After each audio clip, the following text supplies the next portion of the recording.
Oroonoko by Aphra Behn, Main Character Analysis. Oroonoko, written by Aphra Behn, is a story dealing mainly with slavery, traversing Africa to Europe, where the slave trade dominated. Behn employs literature widely by use of literary elements like symbolism, metaphor, tone, and personification, among others. The greater part of this novel does not give a direct meaning, and the reader has to have a keen eye to understand what the writer meant. This explication paper looks into the hero that Oroonoko was and the knowledge of slave masters that slavery was utterly wrong. Excerpt. This was delivered to the still doubting captain, who could not resolve to trust a heathen, he said, upon his parole, a man with no sense or notion of the god he worshipped. Oroonoko then replied he was very sorry to hear that the captain pretended to the knowledge and worship of any gods, who had taught him no better principles than not to credit, as he would be credited. However, they told him, the difference of their faith occasioned that distrust, for the captain had protested to him upon the word of a Christian, and sworn in the name of a great God, which if he should violate, he would expect eternal torment in the world to come. Is that all the obligation he has to be just to his oath? Replied Oroonoko. Let him know, I swear by my honor, which to violate would not only render me contemptible and despised by all brave and honest men, and so give myself perpetual pain, but it would be eternally offending and displeasing all mankind, harming, betraying, circumventing, and outraging all men. However, punishments hereafter are suffered by oneself, and the world takes no cognizance whether this God has revenged 'Tis done so secretly, and deferred so long, while the man of no honor suffers every moment the scorn and contempt of the honester world, and dies every day ignominiously in his fame, which is more valuable than life. I speak not this to move belief, but to show you how you mistake, when you imagine that he who will violate his honor will keep his word with his gods. Therefore, turning from him with a disdainful smile, he refused to answer when he was urged to know what answer he should carry back to his captain, so he departed without saying anything more. Explication. This scene occurs immediately after Oroonoko is betrayed into slavery. The captain, by no means, would resolve to trust heathen.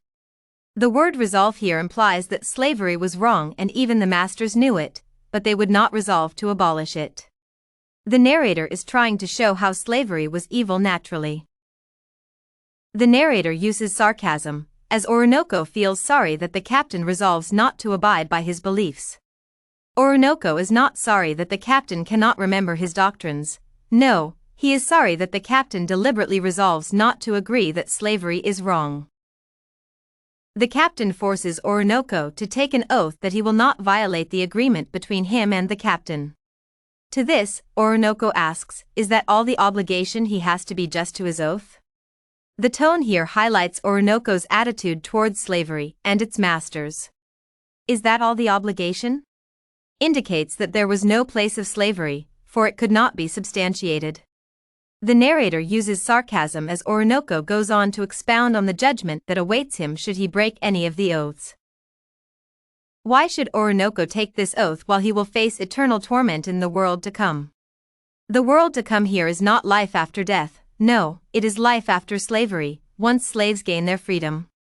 No wonder Oroonoko is reluctant to take the oath because he knows that the torment referred to in the text is inconsequential. There is a use of paradox to scorn slavery. Oroonoko says, it would be eternally offending and displeasing all mankind, harming, betraying, circumventing, and outraging all men. However, punishments hereafter are suffered by oneself, and the world takes no cognizance whether this God have revenged or not.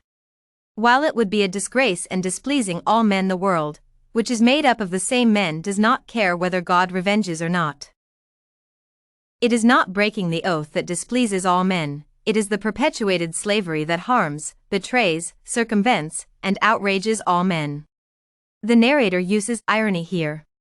It is ironic that, despite men knowing that slavery is wrong, they do not take any initiative to stop it. It is ironic that while men are offended by slavery, they do not care what happens, taking no cognizance of the aftermath of it. Nevertheless, people who deeply know that slavery is wrong suffer silently at a personal level. 'Tis done so secretly, and deferred so long, while the man of no honor suffers every moment the scorn and contempt of the honester world, and dies every day ignominiously in his fame, which is more valuable than life. Slaves' masters knew that slavery was wrong, however, they perpetuated it to comply with the honest world. The honest world here is full of deception, with men knowing what God requires of them, yet doing what the world requires of them. Due to their dented conscience, they die dishonorably every day only to retain their fame. Ironically, these men gain fame but lose their lives. The narrator exposes the guilty conscience of slave masters. Oroonoko is a hero, and he clearly tells these masters that whatever they are doing is wrong.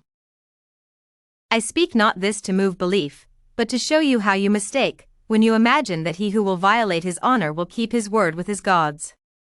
Not move belief implies that while men have free will to choose, their beliefs and consciences will judge them, he who will violate his honor. What honor?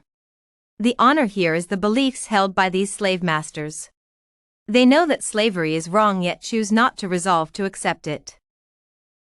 His honor here is used symbolically to signify one's conscience, which happens to be their gods.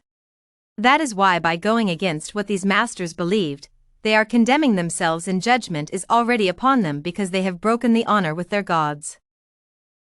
Conclusion. Oroonoko, in general, reflects on Behn's attitude towards slavery. Though she did not oppose slavery, she knew it was wrong and its masters lived in disguise and ignored acknowledging it was wrong to enslave fellow human beings. Oroonoko, being the hero that he was, comes out clearly to let the slave masters know the world was watching what they were doing, and above all, their God was watching, evidenced by their guilty conscience.